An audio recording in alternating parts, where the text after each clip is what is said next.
Salutare tuturor lume, eu sunt Mișu aici alături de Iulian. Astăzi vreau să vă prezint un vlog destul de mișto.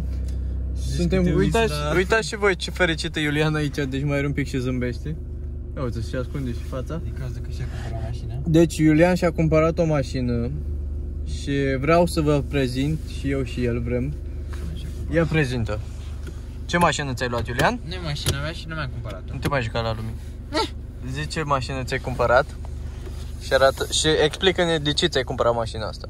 Sau explică-ne de ce vrei să ți-o cumperi.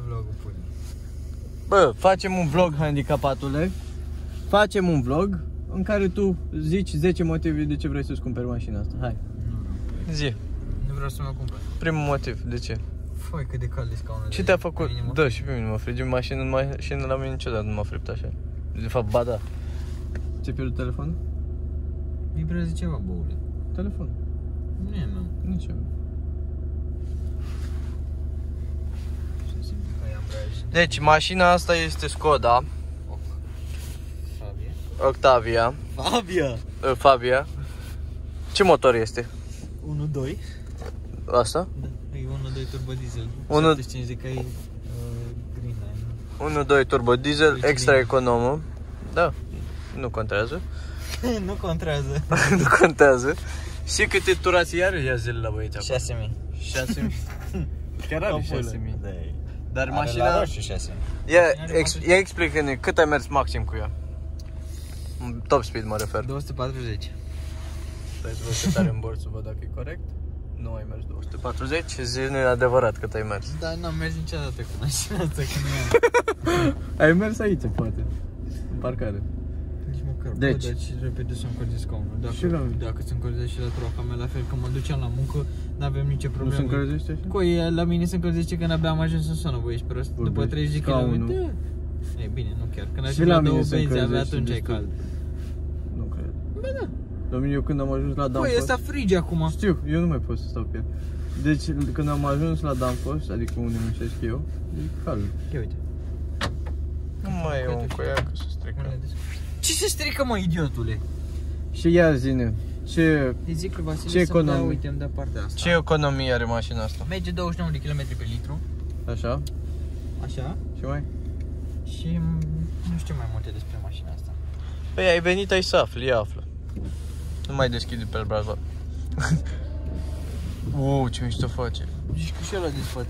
Ia dă în spate, dar nu știi să dai în spate tu. Ba da. Uite. Nu, what the fuck, de unde dracu scuipă? Dintr-o parte.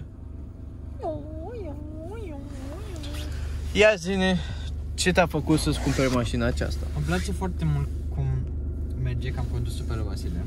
Da. Se simte ca lumea.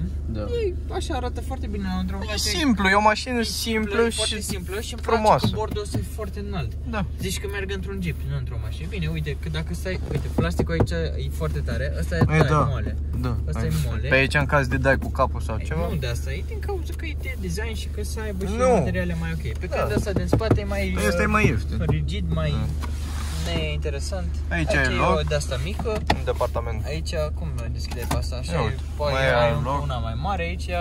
Deci loc ai aici, să spui numai chestii să pui. Ia să vedem, sunt curios cum se mișcă. Bă, are și încălzirile în oglinzi, ceea ce n-am văzut. Nu cred. Ba da, uite. Ia activează. Era activată până acum. Serios? Da.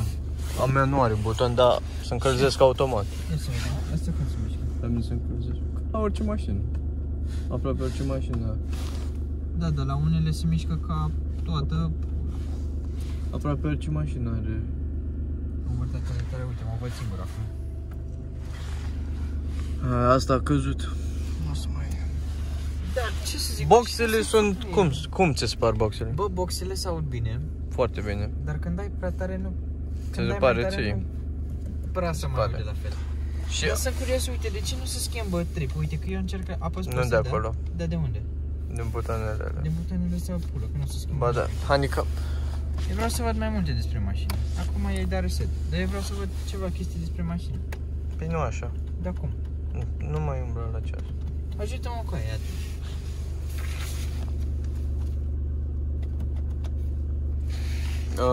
Are un buton, dar stau de el aici. Nu știu dacă e ăla sau celălalt.